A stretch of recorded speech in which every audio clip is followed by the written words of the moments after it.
Okay, we're fully charged here in Austin, Texas, and I'm talking to one of my favorite guy who was on my list to talk to, Galileo from HyperchangeTV, a guy who basically does a lot of analysis of industry, of Tesla, other industries, doesn't matter, and he also makes great graphs and insights. Thank you very much for being here. It was a great Q&A session.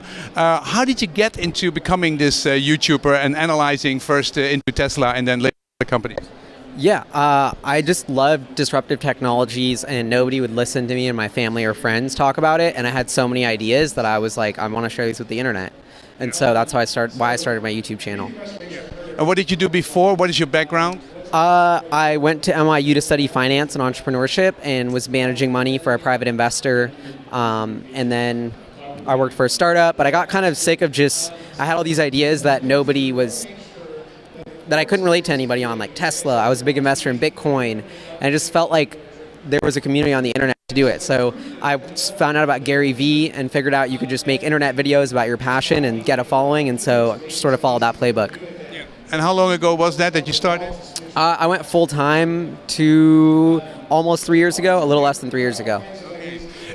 So, of course, you're most known about Tesla. I mean, but you do a lot more. Where did the love of Tesla come about? How long ago was that? Since 2008. I've been in love with Tesla ever since I figured out they had a good strategic plan to tackle climate change and get people to drive electric cars and create a company around it. Just been fascinated with them ever since I found that out. And that was when the Roadster was coming out in 2008. It's the first time I heard of them. What do you drive yourself? I drive my Atoms, which are sneakers, because I live in New York City, and I walk, which is an extremely sustainable method of transportation. It's the best. I mean, like in Amsterdam, we do biking, but I mean, that's apart from sustainable. Yeah. Very sustainable. So you don't have a car? Nope. No. Okay.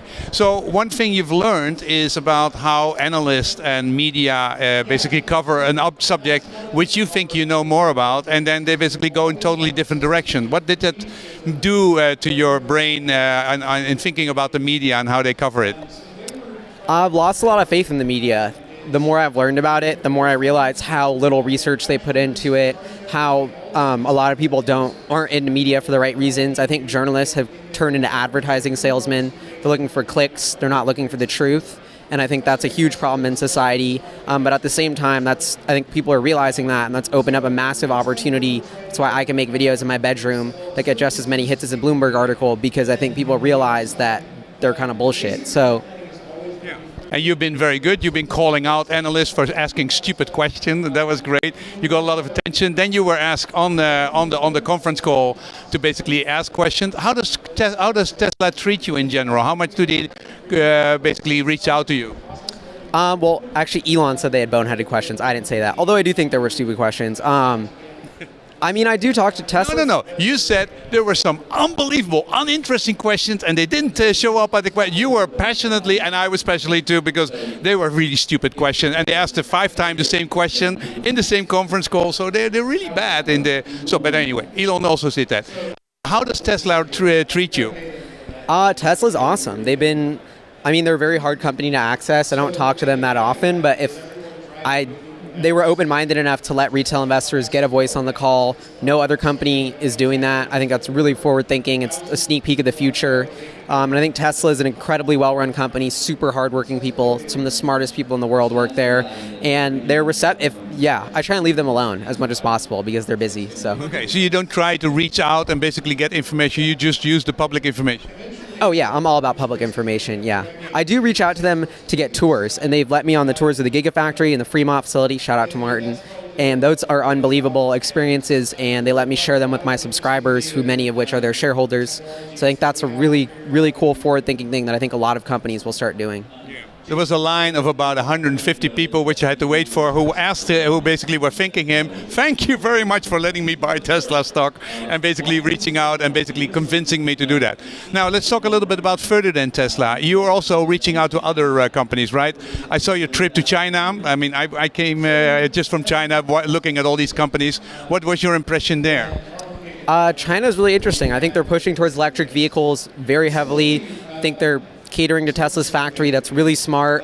Yeah, I think China is going to be number 2 behind the US because of Tesla in terms of developing electric vehicle technology. Yeah. And you went to visit NIO or something like that? Yeah, I went to a couple NIO stores.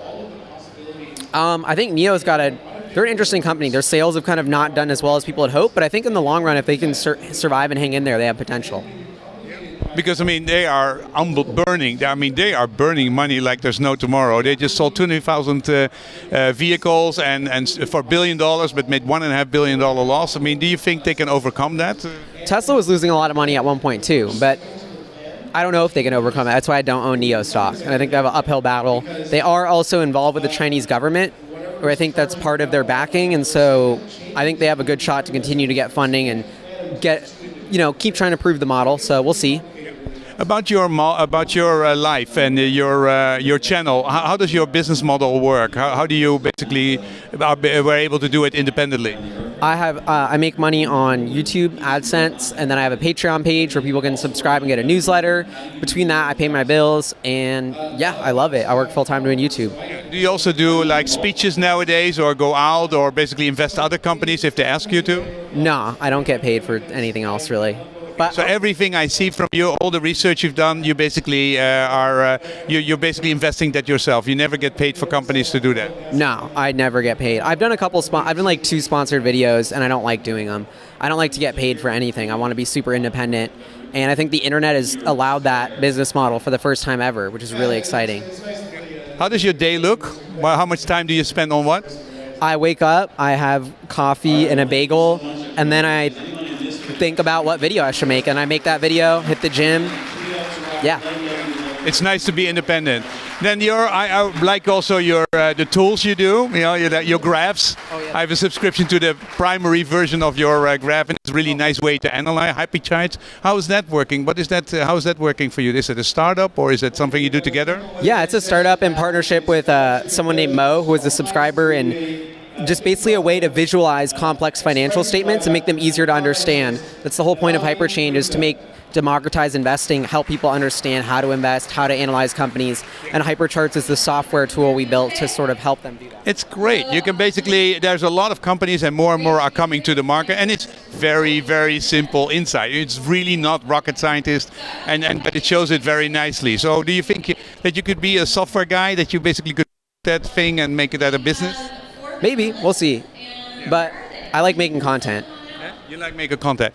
Have you been to, we had last month in December, 50% of the new cars in the Netherlands were electric. And we sold in Holland 10% of all the Model 3s were sold in a teeny little country, and the same as Norway. Have you ever been to Europe?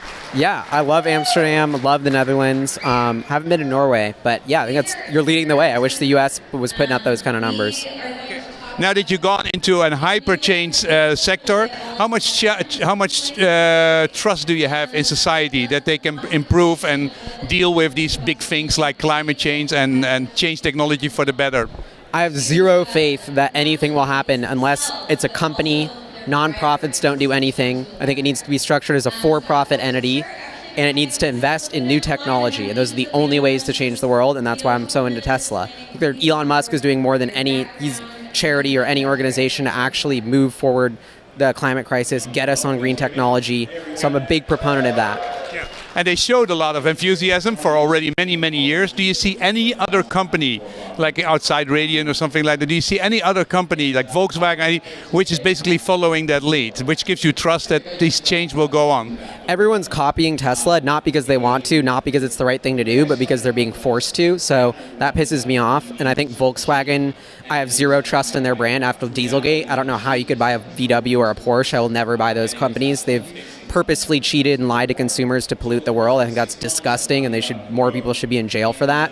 And I think that Rivian is a really exciting company because they got Amazon to invest. And when Jeff Bezos is pissed and wants to beat Elon Musk, Ford doesn't matter. It's about Jeff Bezos. When he wants to compete with Elon, he's going to give it a fucking hell of a shot. And I think that's the most exciting thing about Rivian, is that it's competition.